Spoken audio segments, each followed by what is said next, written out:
Welcome to Let's Talk, hosted by David B. Plemons, CPA Inc. Here, we will focus on the struggle, the juggle, and everyday hustle of small business. We will be here weekly talking to small business owners about their everyday struggles. We welcome your questions and comments, so feel free to email us at admin@plemonscpa.com. We hope you enjoy, and above all, we hope it helps.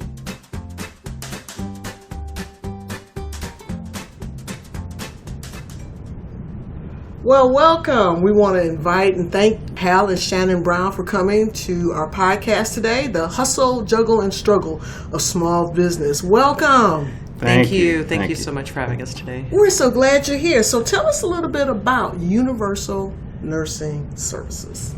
Universal Nursing Services is a full-service home health agency. We service Medicare and a variety of insurances. We also service the Medicaid program. We're full service, so that means we provide skilled nursing, therapy, social work, home health aides, and non-medical attendants. Wow. We have the full gambit. That's excellent.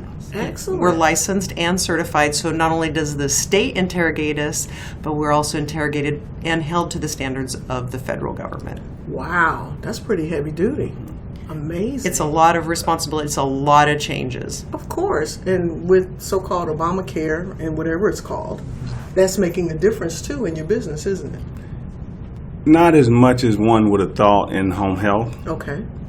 We thought originally when Obamacare came around that we'd get a massive influx of clients, but still we have multiple referral sources, but our numbers kind of stayed pretty much the same. Phone calls, pretty much the same. It's not that big of a difference. Okay. One, because we have certain doctors that might refer to us. We have certain insurance companies or entities that might refer to us.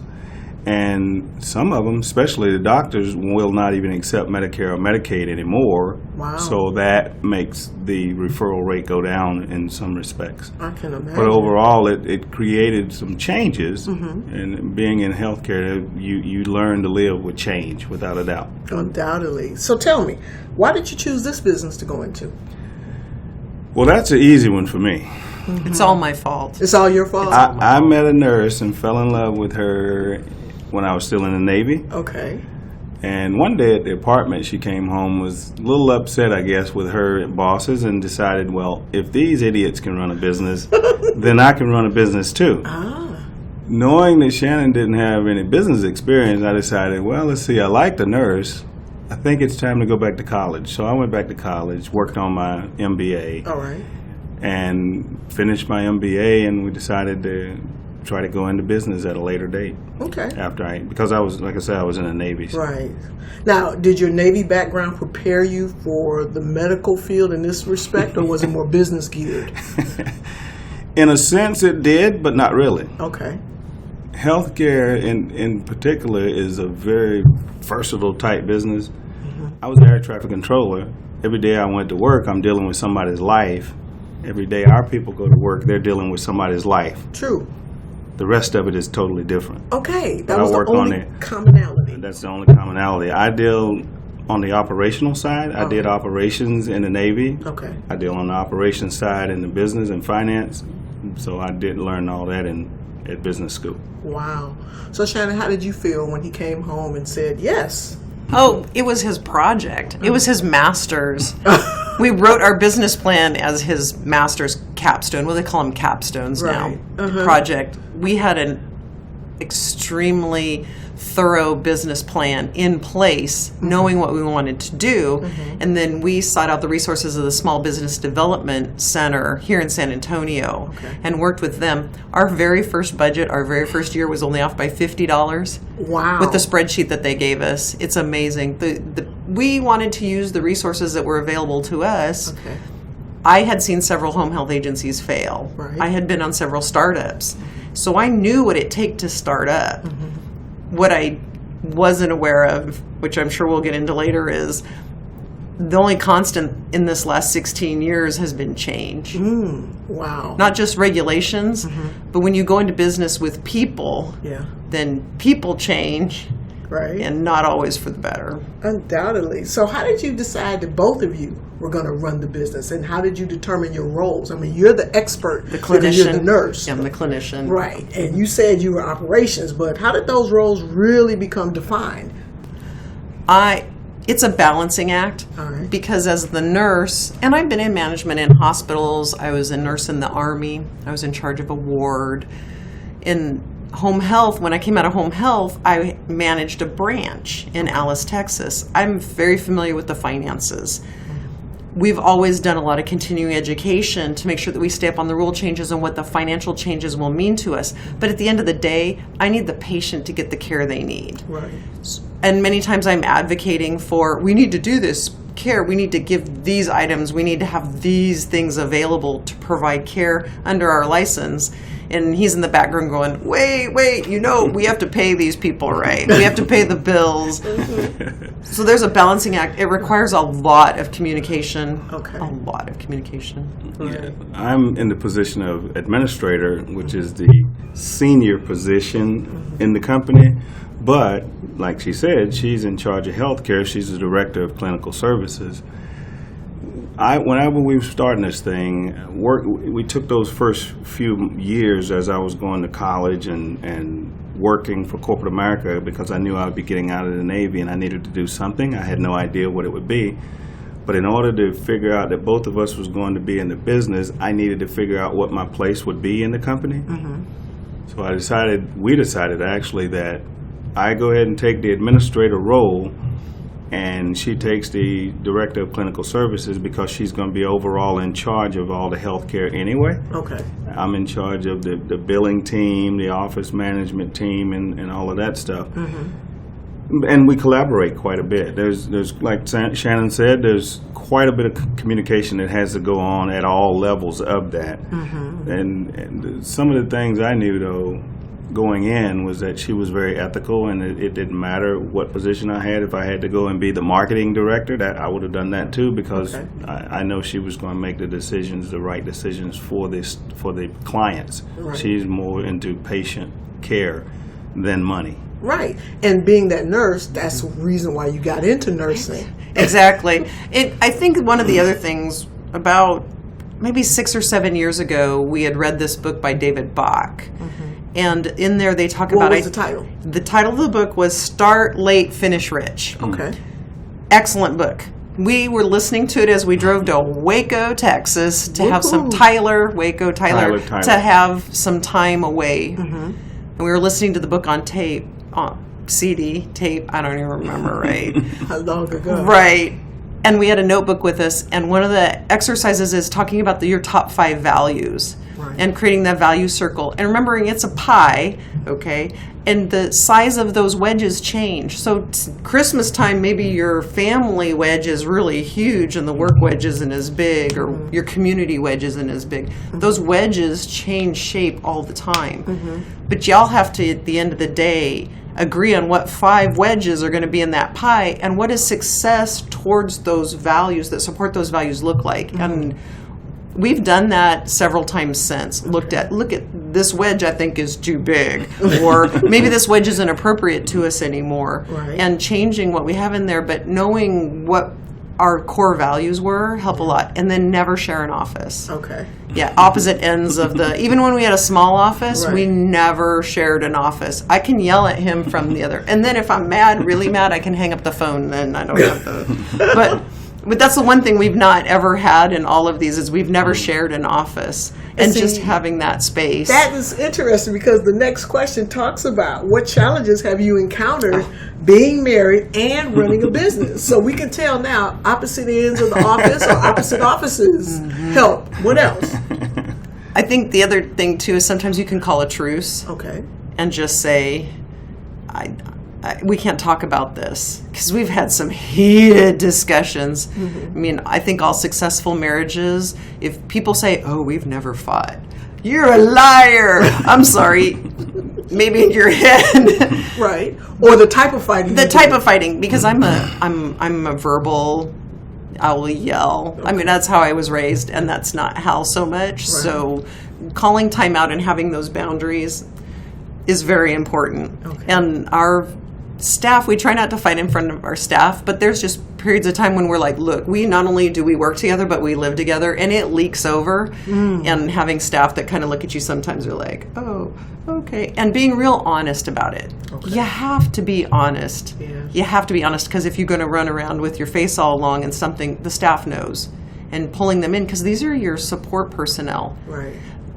But if there's staff that isn't working, we had one employee, and I'm not going to say what her name was, because she might listen to this podcast and she'll know exactly who she was. And she was helping us out with billing, and it caused a lot of conflict with us. Okay. And it wasn't that she wasn't capable of doing her job. Right. She wasn't doing what I needed her to do, even though she was doing what Hal needed her to do. Okay. I don't care. There's two of us here. Okay. All right. And that's a challenge. And like you say, it leaked over. What about you, Hal? From my perspective, I don't believe that marriage has taken a toll as far as working together in the business. The business hadn't taken a really negative toll on the marriage. Because going into it, I mentioned a little bit earlier that I knew I was going into business with one of the most ethical, hard-working people that on the face of this earth. And I knew I could count on her to do her part, and I just had to do my part, whatever that might be. So the challenges from my perspective, looked like they were mostly financial. Because what happens in a business, of course, when you're in a business, sometimes business is cyclical, or businesses sometimes take a negative downturn. And during those times, you have to be aware of what's going on. And oh, by the way, what's one of the biggest things that causes divorce? Money. Money. What's one of the biggest things that causes business failure? Money. Money. Lack of. Lack of, in both cases. Yes. So we had to figure out a way to make sure that, one, we had sources of our own. We try to always keep some type of resources of our own. But you have to have access to capital in other respects, too, whether it be lines of credit, other people that you can call on if you actually need it. To know you can pick up the telephone and call an individual who is not even a family member and say, today I need $5,000 or I'm not going to make it. That's a blessing in itself, but it's a requirement to be able to have that if you're not going to use the commercial credit. And we, at the time, we were not using commercial credit. But it saved us many times in business. And Dave Ramsey, trying to living not above your means and all of that stuff. Debt free. But it was mostly, from what I've seen in these last few years, it's financial challenges more than anything, rather than anything to do personally with each other. After all these years, we still love each other. We still hang out with each other. We work together, and we still hang out and go play golf and whatever it might be. That's awesome, because there are some couples who can't even fathom working with their spouse because they're so unequally yoked in that respect. I meet them all the time. I'm sure. So let's talk about a little bit about both of your backgrounds. Like, how did you get into nursing? Out of all the careers in the world, why nursing? When I was in high school, my mother, my grandmother, and I took hospice volunteer training. And we were even in the newspaper because they're like, 3 generations. And I started out as a hospice volunteer, and I would just go to people's homes when their families needed to leave and just sit there. Somebody needed to be repositioned.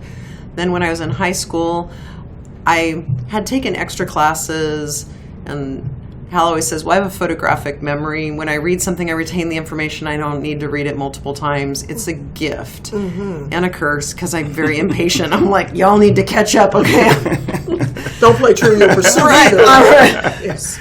And I started working at the nursing home because I only had to just go to school half day. Okay. And so I started, and I became a CNA. All right. And then from there, I ran away from home and joined the Army. Okay. And I got into trouble right away here in San Antonio, Texas in 1987. They're like, you cannot. So I applied for scholarships, and I was awarded a medical school scholarship and, of course, nursing school, anything I wanted, really, ROTC, a full ride. All right. And later on, I opted just for nursing school. Okay. And finished nursing school because they were like, you can't be just here. This is not going to work for you because I had 100 on everything. They sent me to school. I sat in class all day and went, and then we went out and partied at night, and then would show up the next morning, Take the test. and get 100 on it, and then PT and get a 300. And no, you can't do this. Why are you here? I was like, because I wanted to get the hell out of Dodge. I'm not even going to lie, right? And at some point, you have to remember, you have to break that family cycle. Yeah. And all I had seen in my family was that anybody who stayed in this particular area, nothing good was happening. Okay. And we need to change that. Right. So I did. Okay. And I did it, and I was very successful with that. And Excellent. I've always had a passion for helping people. All right. And Hal will tell you, I'm a huge advocate, and I'm also a huge believer, and I'm very blessed to have somebody who believes in doing the right thing. Yeah. The right thing is the hard thing, and it doesn't always make you money. No. Because I see other people who are doing really well in business, similar businesses. I have to go home and sleep with myself at night. Right. Because they're not ethically sound, are they? They are not. They're making good money, but at the end of the day, I don't want that burden on my soul. Okay. All right. And your background, Helen, you talked about being in the Navy. Why did you choose the Navy over the Air Force, Army, Marines? Funny that you mentioned that. I met with all of them prior to going into either one of them. Really? And they were all in their own way trying to entice me to go into the different branches. I met with every one of them. Okay. In fact, when I first took the test, I took the test to go into the Air Force. Oh, okay. And each time I went over to the recruiting station, I was with a group of friends, and we happened to miss school that day all at the same time. Oh, how convenient. How convenient. But for some reason, even though we were skipping school, we wound up going to the recruiting station Okay. to do something good. And one day when I finally went, we hit the Navy recruiter this day, and what their bill of goods they were selling outweighed the rest of them. Really? And I decided to go into it, and I enjoyed my time in the Navy, even though I was traveling away. Okay. But it also gave me a way different view than I would have had if I had been stateside in the Army or the Air Force for 20 years, like some people do. Okay. I've traveled all over the world for my job, Right. and it just made me a smarter person, I think, overall. But that's the reason I chose the Navy, though, because they sold me the best bill of goods. Best bill of goods. Interesting. Okay. So we've talked a little bit about marriage and working together. We've talked about how your business. What are some of the challenges you all have? Is it the staffing, hiring, getting the referrals? Talk about some of your challenges. The referrals aren't an issue. When people know that they're going to get the best care possible, we get referrals all the time. And we get referrals from previous patients who go, our referral sources are not our issue. Okay. Our issue is cash flow from insurances. All right. When you talked about the Affordable Care Act, when they enacted that, and it did help a lot of people, they got insurance, but it was high deductible insurance. So a lot of people still couldn't afford, because you have to meet your deductible, and some of them, by the time they get done with their out-of-pocket, their co-insurance, you're talking being $7,000 and $10,000. Wow. That didn't really help. But when they met that, Yeah. the Affordable Care Act was great. But meeting it first. But meeting it first Meeting was it the first. challenge. So referral sources, but the cash flow from the insurance companies, their game is, what can we do to deny today? Oh, your period's in the wrong spot. There's a space here. Oh, it's pending final approval. Well, remember I told you that healthcare is a volatile market. It's Yes. volatile and ever-changing. Yes.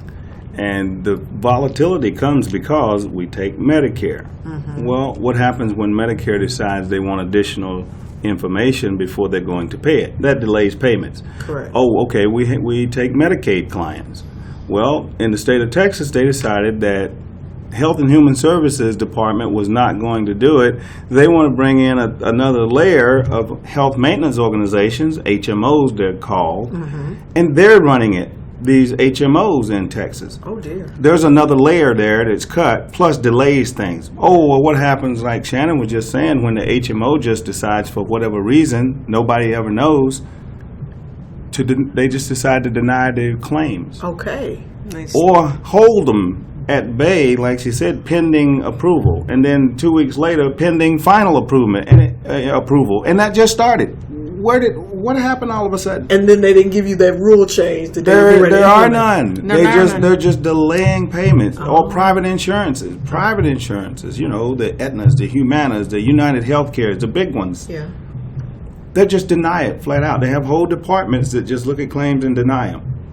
And then you have to go and fight with them to say, no, that claim was a clean claim, and resubmit it, and then they'll pay it the next time. So that impacts your cash That flow. impacts cash flow mightily, Yes. all the time. And then finding caregivers.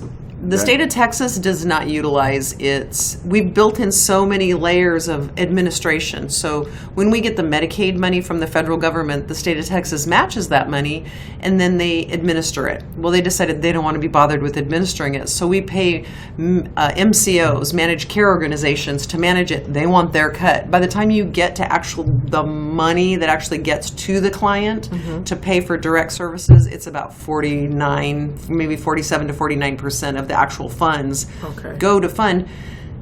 That's $8 an hour, $8.25 an hour. You are not going to get quality care, and then you're going to worry because there's so much fraud. Really? They're fraud? They're committing fraud?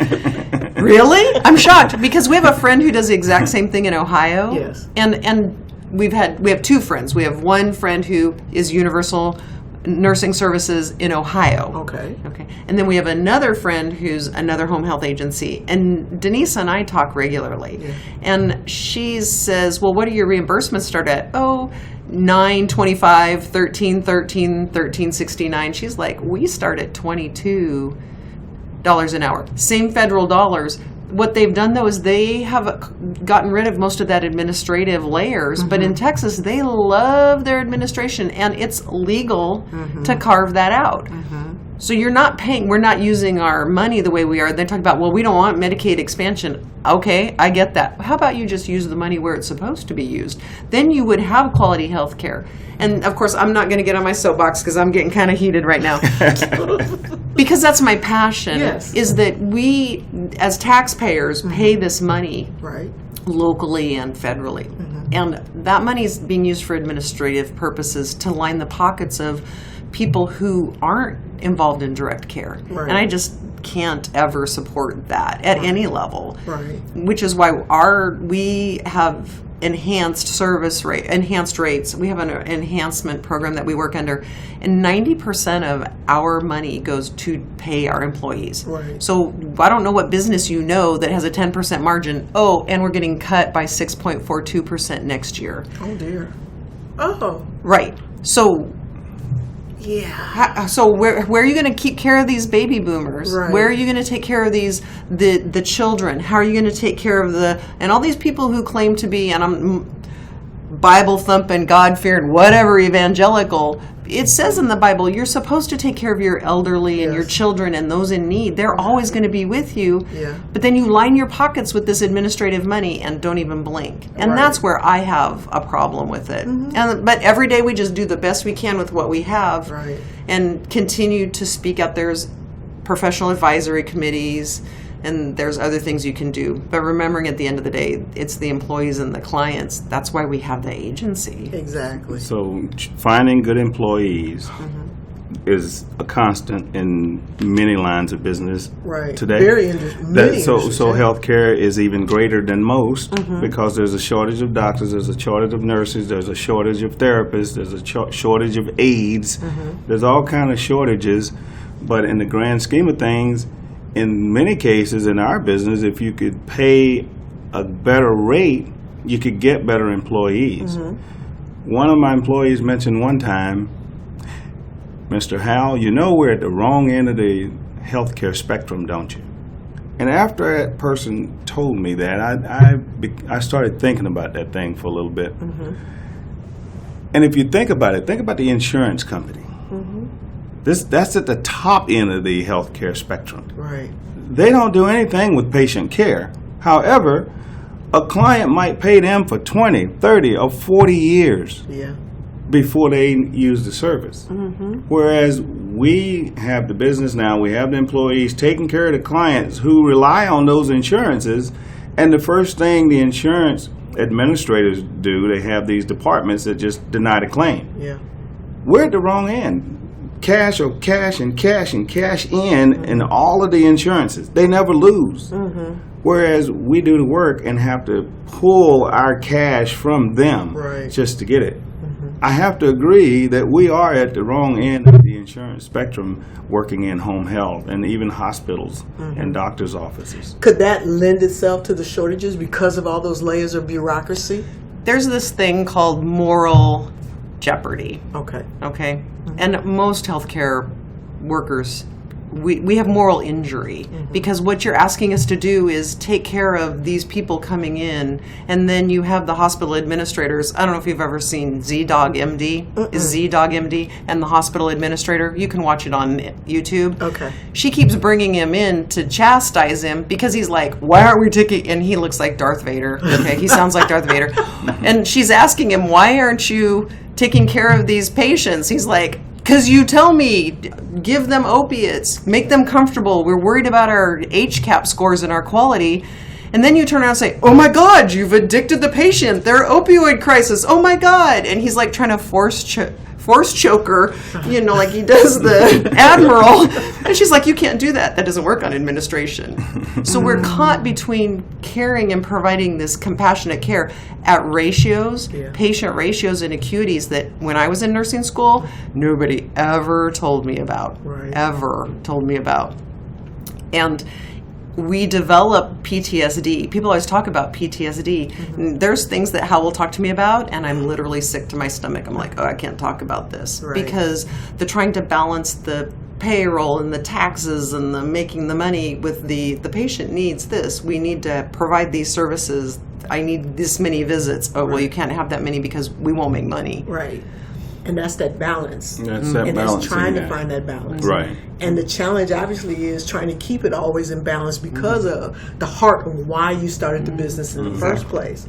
So what advice would you recommend to potential individuals, couples that may be thinking about getting into a business? Should they look at a particular type of business, industry? Should they play to their skill sets?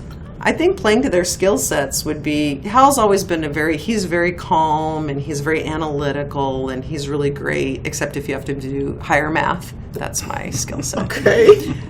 And he's really good at the business. He's good with the people on the business side. All right. Me, I'm like, show up, do your job, so I don't have to kill you. Unless you're my patient. And then patients call, they're like, you can't discharge me. I never want to see any other nurse. That's a different skill set. True. My skill set is the clinical skill set. And you should play to your skill set. I would not recommend healthcare to anybody that wants to stay married and pay all their bills. Okay. Do something not that. Okay. Don't do that now. I'm not saying there's not an opportunity in the future, but right now that's not. But I think you should always play to your strengths. Okay.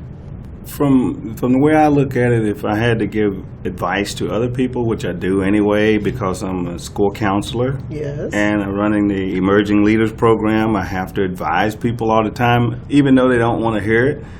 I would recommend usually against the line of work that we're in. Okay. The reason is because all of those challenges I told you about, the changes to the regulations constantly, the changes to reimbursement constantly. Those things affect you. In fact, they affect your business's bottom line.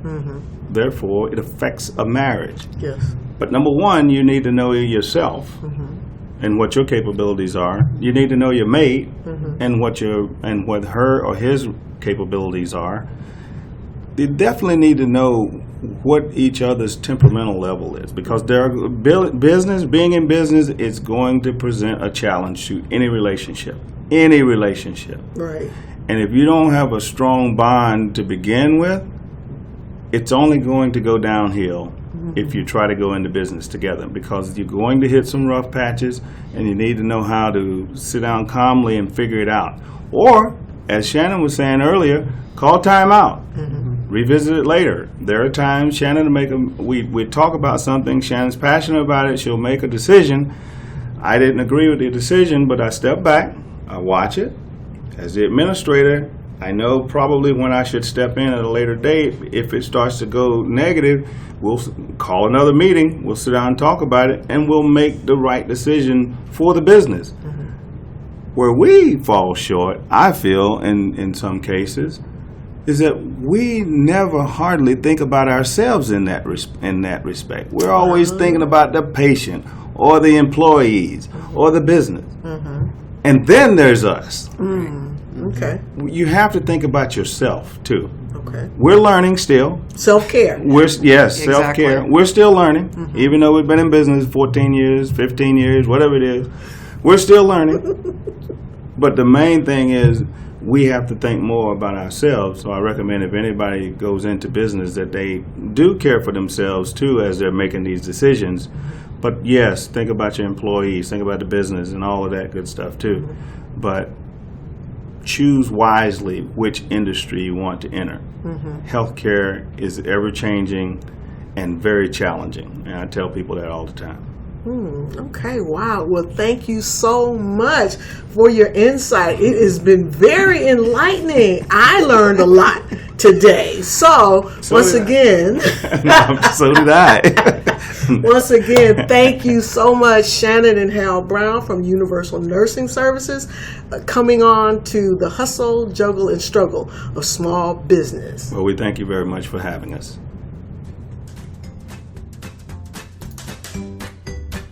Thank you for joining us on Let's Talk, hosted by David B. Plemons, CPA. We want to thank our guests, Shannon and Hal Brown of Universal Nursing Services, for joining us today to discuss the hustle, struggle, and juggle of small business ownership as a married couple. For more information about any of our guests, or if you have questions and comments, email us at admin@PlemonsCPA.com.